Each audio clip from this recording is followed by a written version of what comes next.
भाई ने क्या कहा था, 3 चैम्बर फाड़ा हो थाने गई और चिंगारी में। भाई ये स्टिकर जो है ये मैंने जापान से मंगवाए थे। ये भी एक मैक्सिमम एक 5 एक 10 बस।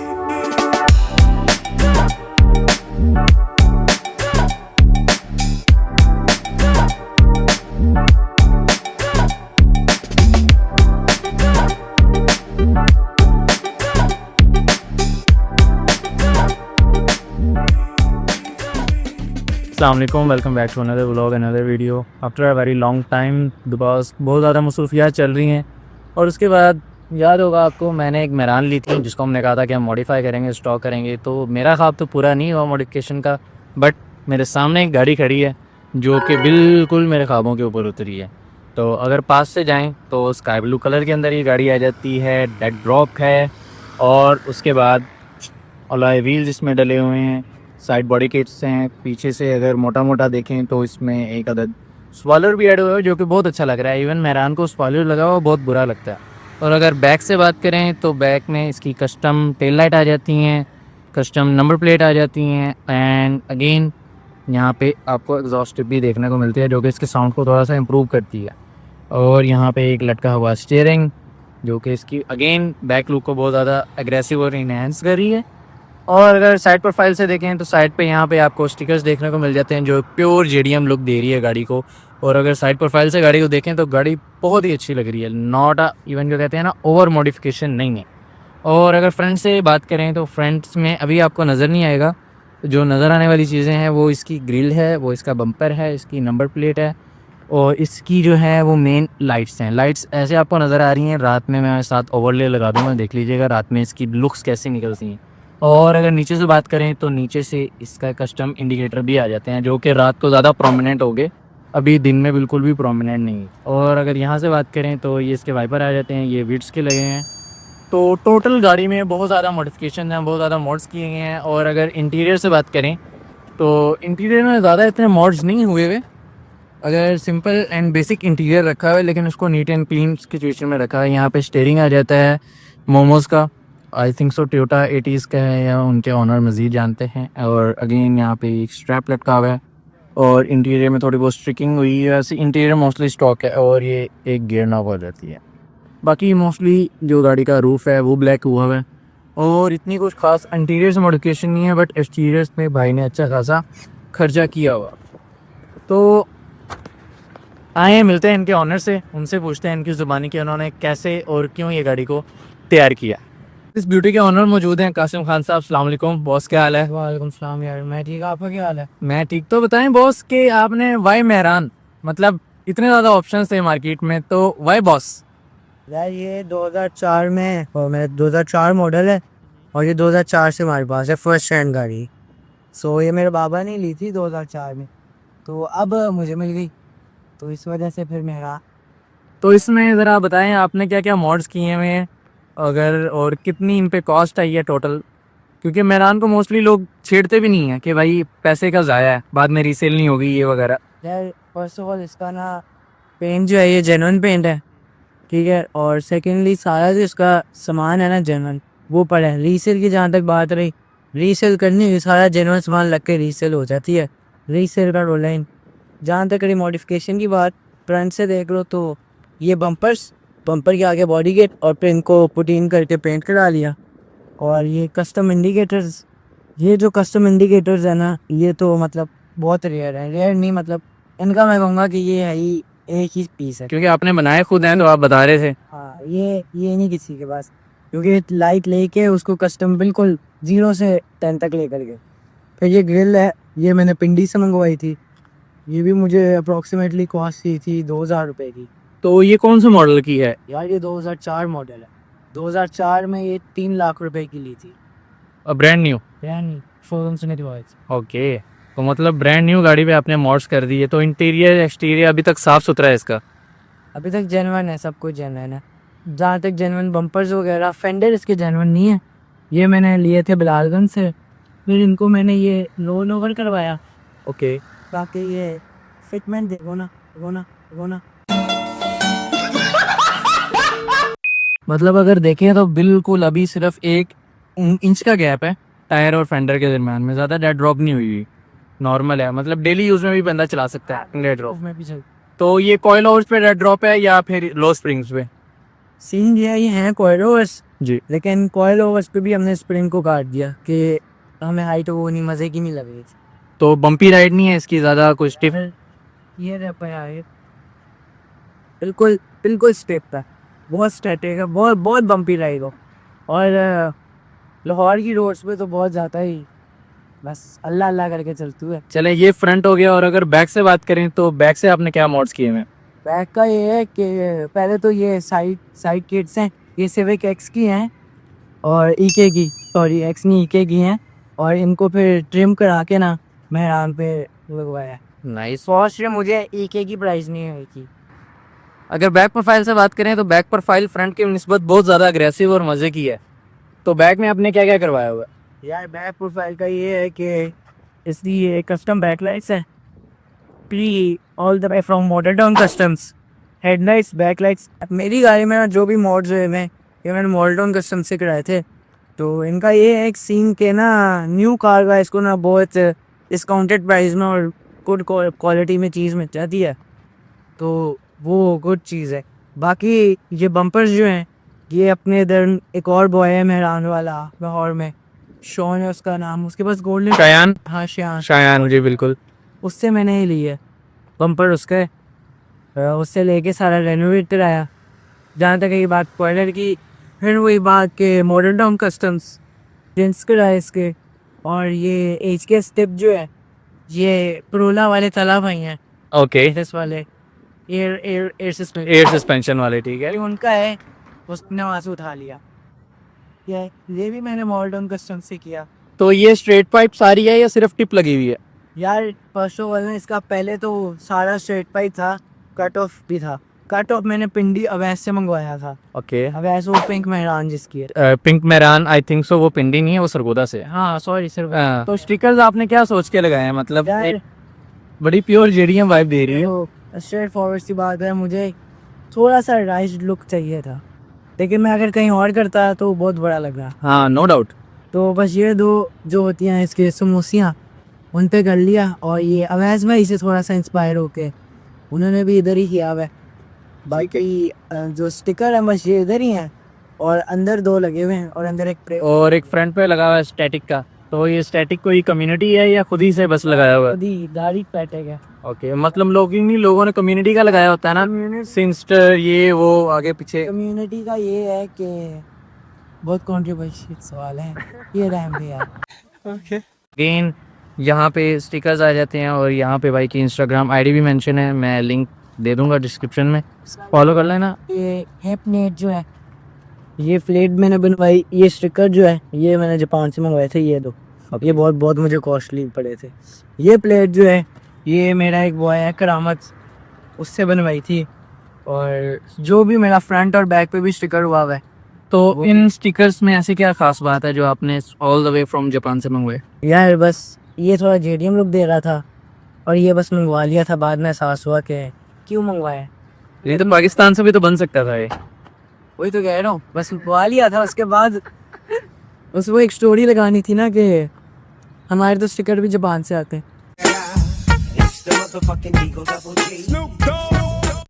और बैक लाइट पे बात करें तो बैक लाइट आपने सेम अपनी इंस्टाग्राम आईडी की उस पर बनाई हुई है। बैकलाइट्स जो है इसके इंडिकेटर्स भी बहुत मजे के चलते हैं। अभी बहुत डिटेलिंग से काम हुआ है। अभी मुझे नहीं लगता आपको शो हो रहे हैं नहीं हो रहे हैं, मैं साथ वीडियो अटैच कर दूंगा तो देख लीजिएगा। इसकी बैक लाइट की भी और फ्रंट लाइट की भी सर पे है, नहीं तो हमने मोस्टली इसका व्लॉग रात को ही रिकॉर्ड करना था, बट ड्यू टू टाइम की वजह से हमें दिन में रिकॉर्ड करना पड़ रहा है। लेकिन आपको क्लिप्स मिल जाएंगे इसके रात में कि इसकी लुक कैसी निकलती है। और ये तो हो गया इसका एक्सटीरियर से व्लॉग। और इंटीरियर से आपने क्या क्या मॉड्स किए हुए हैं? यार इंटीरियर में तो पता है मेरी क्या गलती थी। मैं गाड़ी को कर रहा हूँ 2 साल से मॉडिफाई कर रहा हूँ, ग्रेजुअली काम होता है। मैंने गलती क्या की थी, मैंने पहले इंटीरियर किया था, फिर मैं आया एक्सटीरियर पे। तो इंटीरियर तबाह हो गया। हाँ, अब जब तक मेरा एक्सटीरियर और इंटीरियर ख़त्म हो गए, अब इंटीरियर में यही है कि स्टेयरिंग लगा हुआ है मोमो का और गियर नॉब लगा हुआ है म्यूगन का, बस बाकी सब नेल हो गया था। अभी कस्टम मेड से। नाइस यार, ये दिन में नज़र आ रही हैं। तो ये मोस्टली सिविक एक्स को लगी देखी है इस तरह की ना कस्टम हमने। हाँ जी यार, ये हमने लिए थे ऑल्टो का, वो है शीशा, बाकी अंदर सारी कस्टमाइजेशन हुई है। तो इसकी राइड लेके देखते हैं राइड के मामले में कैसी है, और फिर देखते हैं कि मेहरान पे वाकई इतना पैसा लगाना कॉइल ओवर्स पे वर्थ इट है कि नहीं। तो चलते हैं इसकी राइड लेके देखते हैं, तो बताते हैं फिर आपको। तो यहाँ से भी स्टार्ट करते हैं। अभी तो बिल्कुल स्मूथ जा रही है राइड, कोई इशू नहीं है। तो स्ट्रेट रोड पे तो कोई मसला आता नहीं होगा। नहीं यार, स्ट्रेट रोड का ये सीन है, जैसे थोड़े से भी खड्डे आ जाए ना, जैसे अभी आपके सामने ही है, तो गाड़ी थोड़ा सा बम्प करना शुरू हो जाती है। वैसे इसका बहुत स्मूथ जाती है, लेकिन ये होता है अगर स्पीड में मोड़ काटो ना तो फ्रंट टायर्स कभी कभार स्किड कर जाते हैं। मतलब नॉर्मल है, अगर सीधा स्ट्रेट रोड हो तो इतना ज़्यादा बम्पी नहीं है, इतना हल्का फुल्का तो चलता है, इतना तो कॉम्प्रोमाइज़ फिर करना पड़ता है। इतना तो चलता है, लेकिन जो ज़्यादा जिसको कहते हैं ना वो ज़्यादा ही स्टैटिक, वो सीन तो नहीं है, लेकिन फिर भी क्योंकि मोस्टली मैं एयर वाली गाड़ियों में बैठा हूँ जो फुल डेड ड्रॉप हुई होती हैं। हाँ, अब थोड़ा सा फील हुआ है, तो उनमें तो इसमें ग्रिप भी आपको ज़्यादा मिल जाती होगी, ड्रॉप है इसका। मैं आपको ये कह रहा हूँ ना, इसकी ना आगे से फिटमेंट बहुत अच्छी बनी, पीछे कोई 1 इंच ऊपर है। वैसे जो चीज़ मैं चाहता था उससे, अगर वो चीज़ ना होती ना तो इसकी ग्रिप बहुत अच्छी होनी थी। अभी ये है कि ये गाड़ी थोड़ी सी आगे से नीचे है, तो जिस वजह से ना मोड़ पे इसके टायर ऐसे हो जाते हैं और सीधी निकल जाती है। अच्छा, मोड़ पे मतलब मोड़ काटते हुए सीधी निकल जाती है सनलाइट, मोस्ट ऑफ टाइम। तो ये ख़तरनाक है थोड़ा सा। अभी वो जो पुल था ना इधर, बस अल्लाह भी पता कैसे बचे हैं। अच्छा, तो स्पीड वगैरह में आगे कोई इंजन ट्यून या इस तरह की कोई करने का इरादा? पहले बोल रहे इंजन है, मतलब 50 किया होता है, रिंग पिस्टन इसमें होता है 50 का मेरान स्टॉक में, इसके अंदर 100 का रिंग पिस्टन है। ओके, और अभी इंशाल्लाह इसको करना है और कार्बोरेटर और कॉइल के हिसाब से। लेकिन ये है कि ये 137 138 तक आराम से चली जाती है। मतलब ऑलरेडी इंजन पे थोड़ा सा काम हुआ है। हाँ, मतलब बिल्कुल माइनर सा हुआ है, लेकिन वो भी गुड चीज़ जाती है। तो सारा कुछ इतनी इस हिसाब से गाड़ी की आपकी क्या फ्यूल एवरेज क्या दे रही है अब? यार इस हिसाब से मुझे दे देती है कोई 16-17 दे देती है। नाइस यार, मतलब एक स्टैटिक गाड़ी होके मॉडिफाई करके आपको 17 की एवरेज दे रही है। मेरी स्टॉक थी और मुझे 15 देती थी। यार वो डिपेंड करता है चलाने वाले के पाँव पे। मैं बहुत प्यार मैं भी बहुत प्यार से मैं इवन के ऐसे अपने बच्चों की तरह उसको संभाल के रखता था, क्योंकि पहली कमाई की पहली गाड़ी थी मेरी और बहुत प्यार से रखता था मैं उसको। कोई तोड़ के चला गया था, शीशा उसका तोड़ दिया, बम्पर तोड़ दिया, टायर फाड़ गया, तो जेलसी में आके और बहुत रीसें होती हैं। मैंने ना गाड़ी तैयार की थी, मोटर मैनिया का ऑटो शो था उससे पहले। सो मेरे फेंडर कोई फाड़ के चला गया रैप हुए में ना, मेरे वाइपर उतार के ले गया था कोई ऑटो शो से पहले। ऑटो शो तो बहुत ऑर्गेनाइज था, उससे पहले रात को ना किसी को कीड़ा हुआ, मेरी गाड़ी का टोटल स्ट्रेट पाइप गायब हो गया। बताओ आपको, खड़ी गाड़ी का? खड़ी गाड़ी का फ्रंट से एंड तक। वो कैसे? यार हरबांसपुरे वाली साइड पे गाड़ी खड़ी थी कज़न के घर के बाहर से गायब हो गया सामान। नाइस यार, बड़े हरबंसपुरे वाले चोर हैं यार। मतलब सोचने वाली बात है, गाड़ी विदाउट जैक स्ट्रेट पाइप कैसे उतर सकता है? पता नहीं, मेरा शुरू से ना फर्स्ट ढोलकी से लेके पहली ढोलकी के बाद से ना एंड तक स्ट्रेट पाइप था। उसके बाद से फिर मैंने स्ट्रेट पाइप हटा दिया। मेरे फेंडर इंडिकेटर उतार के ले गया था कोई। ये एक दिन की बात हुई है बस। मतलब कोई इसी अपने का ही काम है जिसको ज़्यादा पता होगा, जहाँ तक इतना है। हाँ, लेकिन हरबंस पूरे अपना हो। सारा कुछ छोड़ो, मेरा पार्क भी पिछले साल ऑटो शो पे मैं इसलिए नहीं गया क्योंकि पिछले साल मेरा ना तो एक्सपीरियंस एक्सपो के अंदर अच्छा था ना एक्सपो के बाहर। एक्सपो के अंदर ये हुआ कि भाई आपको पता है जितना रश था, सारा कुछ मिसमैनेजमेंट, और बाहर क्या हुआ कि मेरी ये कोई उतार के ले गया, MP3 उतार के ले गया। नहीं यार, ये ना बस बड़ी किस्मत वाली है। इसमें आग भी लगी 2 बार, लेकिन फिर भी चल रही है। एक दफ़ा मैंने एयरपोर्ट गाड़ी खड़ी की, शीशे खुले रह गए, मैं वापस आया, मुझे उम्मीद नहीं थी कि ये होगी, लेकिन ये फिर भी थी। मेरी गाड़ी बन के लॉक थी और जब मैं वापस आया गाड़ी फिर भी लॉक थी, लेकिन ये MP3 गायब थी। तो अगर AC की बात करें तो AC वगैरह इसका वर्किंग में है या नहीं? है जी, 2004 है इसमें AC में। तो आफ्टर मार्केट बहुत लोगों ने लगवाया। आफ्टर मार्केट मेरे पास घर में पड़ा हुआ है, लेकिन सर्दियाँ आएंगी ना तब मजदूरी कम हो जाएगी AC, तब लगवाऊंगा। बड़ा हरामी हो बेटा। तो अब तक जो है इंटीरियर में आपने ये मोड्स किए हुए हैं, तो इन फ्यूचर क्या प्लान है इंटीरियर में मॉडिफिकेशंस का? यार इंटीरियर का ये है कि मैंने बकेट सीट्स देखी हुई हैं और उसके अलावा मैंने इसका स्टीयरिंग एक देखा हुआ है और ऐसी छोटी मोटी चीज़ें, और इंशाल्लाह विद इन 2 मंथ्स इसमें एक बड़ी बड़ी चीज़ आने वाली है, तो उससे गाड़ी खुद ही ऊपर नीचे हो जाएगी। Air suspension. हाँ इंशाल्लाह। तो डीप डिश के बारे में क्या ख्याल है? डीप डिश के बारे में अच्छे ख्याल है, पैसे बस अच्छे नहीं होते।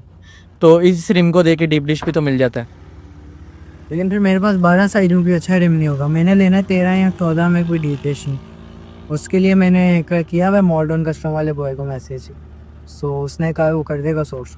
तो अभी तक टोटल गाड़ी की वैल्यू क्या थी और ऊपर आपने कितने पैसे अब तक लगा चुके हैं गाड़ी में? यार ये ली थी 3 लाख की 2004 में, ओके और अभी चल रहा है 25। गाड़ी फर्स्ट ऑफ ऑल 21 साल पुरानी है। ओके।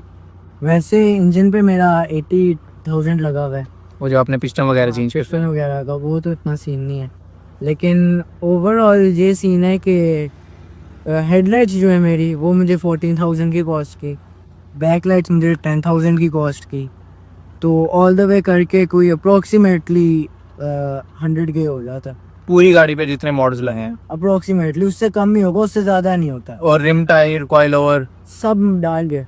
नाइस यार, बड़े सस्ते में तैयार कर लिए। यहाँ पे तो घेड़ू मोमेंटम कस्टम वाला ना, मतलब समझता है ना वो बंदे को। हाँ, मतलब मुझे अगर देख के, टू बी वेरी ऑनेस्ट, मैंने जितनी गाड़ियों का रिव्यू किया मुझे देख के लग रहा था मतलब कम से कम भी आपका 2-2.5 लाख रुपया लग गया होगा गाड़ी में। में एक मैक्सिमम एक 5 एक 10 बस।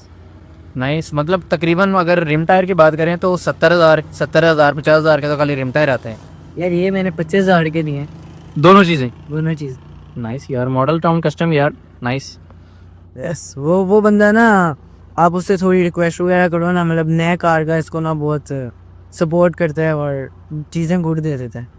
नाइस यार। सोर्स आउट कराना उसका काम होता है, मुझे जो मोस्टली चीज़ें पिंडी से मिली वो उसने सोर्स आउट करा के दी। तो करते हैं ये आज की सारी वीडियो, भाई सारी वीडियोस का जो प्रमोशन है वो मॉडल टाउन कस्टम को जाता है अगेन, कि भाई जो काम अच्छा करेगा भाई उसकी तारीफ होगी। तो अगर इसकी बात करें तो अभी तक पैसेंजर एक्सपीरियंस तो इसका बहुत अच्छा है, तो अभी इसका ड्राइविंग एक्सपीरियंस देखते हैं कि एज अ ड्राइवर ये कैसा एक्सपीरियंस देती है। तो फर्स्ट ऑफ ऑल अगर यहाँ पे देखें तो गेम स्टीयरिंग आपको मिल जाता है, और इसकी राइड मतलब स्टीयरिंग भी अगर देखें तो बहुत ज़्यादा सॉफ्ट है एज़ कम्पेयर, और इसमें नॉर्मल जैसी आ जाती है, गेयर नॉब आ जाती है। तो अभी इसका ड्राइविंग एक्सपीरियंस चेक करते हैं कि ड्राइविंग की साइड से इसका क्या एक्सपीरियंस है। और नाइस यार, मतलब प्योर अंदर बैठने वाले को भी प्योर जेडियाँ वाइब्स आनी। ये वाला भी अंडर कंस्ट्रक्शन है, लेकिन वो वाला हो गया है। तो सारी रूफ ब्लैकआउट कर दिए, तो उसको ब्लैकआउट क्यों नहीं किया? यार ये जेन्युइन है, ये जेन्युइन है, इस वजह से मैं नए मंगवा के उनको ब्लैकआउट करूँगा। तो वाई नॉट दिस, मतलब सारी गाड़ी खोल दी, अब इसको जेन्युइन रख के क्या करना है? यार मेरी पूरी गाड़ी जेन्युइन है, सारा जेन्युइन सामान मेरे पास पड़ा है ना। मैं आपको एक अगर मुझे बेचना पड़े ना तो मुझे कोई इशू नहीं होगा, 1-2 घंटे की बात होगी, गाड़ी जेन्युइन में कन्वर्ट हो जाएगी। नाइस। तो अभी इसकी स्टैटिक ड्राइव करके देखते हैं, फिर आप लोगों को बताते हैं कि कैसा एक्सपीरियंस है। Many unbearable hours later. तो बॉस अगेन एक अफसोसनाक खबर के साथ पूरा व्लॉग हमने रिकॉर्ड करके एंड भी कर दिया था, बट वो रिकॉर्ड नहीं हुआ। तो अगेन दोबारा से स्टार्ट करते हैं। तो अगर राइड की बात करें तो राइड तो बहुत ज़्यादा स्मूथ है, इतनी ज़्यादा पुरानी गाड़ी होने के बावजूद भी। मतलब थोड़ी सी अलाइनमेंट का इशू है, अलाइनमेंट थोड़ी सी देखें, अगर लेफ़्ट को जा रही है ऑटो में तो ऑटो पायलट इसका अलाइनमेंट का लगा हुआ है, तो ये अलाइनमेंट नहीं होगी करवाई अभी तक। नहीं यार, ड्रॉप कराई उसके बाद अलाइनमेंट कराई थी, अभी जब ऊपर कराऊंगा फिर अलाइनमेंट कराऊंगा। तो इंटीरियर में अगर मेन बात करें तो स्टीयरिंग है, गियर नॉब है, ये स्टिकर्स थोड़े से आ जाते हैं, और उसके बाद रूफ ब्लैक हुई हुई है, और अगेन JDM का पूरी वाइब है भाई, अंदर बैठे बंदे को भी फुल मज़ा आके। ये है ना, ये तला भाई की गाड़ी से मैंने इंस्पायर्ड होके फनकारी मारी, लेकिन उनकी गाड़ी में तो मतलब सारा ब्लैकआउट है ना, तो वो एक डिफरेंट चीज़ थी, लेकिन मैं जहाँ तक कर सके जो मैंने किया। ये भी तला भाई का ही उतारा हुआ है। सही है भाई, तला साहब देख लें, फुल आपकी गाड़ी इंस्पायर्ड होके जा रही है। और अगर बात करें तो मतलब ये लेफ़्ट की भी अलाइनमेंट थोड़ी सी कर, मतलब लेफ़्ट भी जा रही है, राइट भी जा रही है ऑटो पे, तो मतलब स्टीयरिंग छोड़ना इसका ख़तरनाक है बहुत। गाड़ी फिसलती भी है, मैंने आपको बताया है ना। और गाड़ी मोड़ पे अगर थोड़ी सी स्पीड हो तो गाड़ी स्लिप भी कर जाती है, मतलब मोड़ काटें, और मतलब यहाँ से अगर हम स्पीड में मोड़ काटते हैं तो गाड़ी सीधी रहेगी शुम। और अगर ब्रेकिंग की बात करें तो ब्रेकिंग भी इसकी एवरेज है। ड्रॉप होने की वजह से ना ब्रेकिंग पे इसके बहुत बहुत इफेक्ट पड़ा है अभी ना, क्योंकि बॉडी नीचे है, गाड़ी के टायर ऊपर है, कोडे और जो होती है ना इसके बूट वगैरह सारे वो हुए हुए इस टाइम ऐसे, तो वी शेप में है भाई, तो उसी वजह से ब्रेकिंग और हैंडलिंग में बहुत इशू आ रहा है। तो कोई ऐसी चीज़ है ड्रॉप करने के बाद कि जो बार बार आपको वर्कशॉप की टक्कर लगवाए? सबसे मेन चीज़ है कौन सी? एक्सेल के बूट। हाँ नो डाउट, क्योंकि ज़्यादा ही कोई जंप वगैरह आता होगा या कोई इस तरह का ये रोड आता होगा तो फट जाते होंगे। हाँ जी, वो चीज़ बहुत तंग करती है। बाकी इसका ये है कि ड्रॉप होके लास्ट टाइम जब मैंने ड्रॉप की थी तो मैंने इसका चैम्बर फाड़ा था, और इसका ना फ्यूल फिल्टर होता है पीछे, वो भी टूटा था, तो लास्ट टाइम तो बहुत नुकसान हुआ था। मतलब प्योर कार गए वही है जिसने चैम्बर फाड़ा है, सीधी बात है। प्योर कर गया सैफा भाई ने क्या कहा था, 3 चैम्बर फाड़ा हो, थाने गई और चिंगारी मारे, चिंगारी शारी मारी, चिंगारी के अलावा दो में काम हुए हैं। थाने भी गया? हाँ, थाने के तो अंदर ही मार दी थी। तो वो मतलब थाने में क्या सीन बना? यार वो बस गाड़ी काले शीशे और प्लेटें भी नहीं, डॉल्फिन ने रुका नहीं, फिर मतलब बदतमीजी वगैरह की तो दे गए, गाड़ी अंदर ही रही। तो वालिद साहब ने कुछ नहीं कहा? वालिद साहब बस बाबा ओटे हैं, बाबा नहीं कुछ कहते। तो अभी सून मेरा भी प्लान है कि गाड़ी ना सही बट कोई ना कोई या 125 लेके या फिर कोई CD70 या एक मशवरा देता हूँ, रिक्शा लेके तैयार। मेरे भी एकदम माइंड में आया था डीप चलते हैं रिक्शे के। हाँ, मैं सही सोच रहा हूँ, मैं बता रहा हूँ, रिक्शा या ट्रैक्टर, नहीं ऐसी चीज़ करो जो अभी तक नहीं है। नहीं मेरा वो दिमाग है कि ट्रैक्टर को डेड ड्रॉप करो, मैं रिक्शे को डेड ड्रॉप। नहीं रिक्शे पे फिर भी सोच, रिक्शे पे मोस्टली पिंडी बाज ने किए हुए हैं, पिंडी बाज ने रिक्शे को और बोलान को काफ़ी ज़्यादा किए हुए। यार मतलब जैसे देखा होगा आपने, इंडिया में रिक्शे तैयार हुए होते हैं ऐसे ही नो डाउट, ड्रॉप हुए होते हैं और रिम टायर होते हैं उसके अच्छे, टिंट्स हुए होते हैं। ऐसा बंदा कोई रिक्शा तैयार करे ताकि अगर कहीं पेपरों में फेल हो जाए काम भी आ जाए। शौक का शौक। अब तो गवर्नमेंट भी रिक्शा दे रही है, जो पेपरों में टॉप करेगा फेल नहीं करेगा, जो पेपरों में टॉप करेगा उसको रिक्शा देगी। बस सही है, हम फेल ही हो जाते हैं। तो भाई ये था जी आज का एक इंटरेस्टिंग व्लॉग, एक ऐसी गाड़ी पे जिसको तैयार तो बहुत लोग करते हैं लेकिन तैयार कोई नहीं करता, बहुत कम लोग करते हैं इसको तैयार, जिसको हमने भी सोचा था तैयार करने का बट नहीं कर पाए। तो इन फ्यूचर प्लान है या फिर सुजुकी का जिक्सर या 125, इन दोनों में से कोई एक गाड़ी तैयार करनी है, और ऐसी तैयार करनी है कि वो 1 ऑफ 1 होगी, मतलब लॉन्ग व्हील बेस, पटाखे, रैप, ट्यून, फुल उस बाइक पे, फुल एक बाइक के पैसे लगाने हैं। तो इंशाल्लाह सब कुछ आपको मिलेगा मेरे चैनल पे और इंस्टाग्राम पे, तो स्टे ट्यून। बहुत बहुत भाई का शुक्रिया जिन्होंने टाइम दिया, और मिलते हैं किसी नेक्स्ट व्लॉग में। Let me know in the comments कि आपको नेक्स्ट किसका चाहिए। अभी गाड़ी सीधी चल रही है लेकिन फिर भी नागिन डांस कर रही है, तो मतलब स्टीयरिंग से हल्का सी भी नज़र हटाई तो भाई नजर मेरे इंदर पे इतना कटी, इसने चढ़ जाना किसी पे, जिस तरह मुझे लग रहा है। उस मोड़ से हम आ रहे थे इधर, बस अल्लाह नहीं बचाया, स्पीड कोई 80 तक थी, मोड़ ही नहीं कटा, मौत को छू के तक से वापस आ रहे हैं। सही। तो आगे let me know in the comments कौन सी गाड़ी का आपको रिव्यू चाहिए, और मिलते हैं किसी नेक्स्ट व्लॉग में। तब तक आप शॉर्ट्स एंजॉय करें। Tata bye bye, see you, good bye.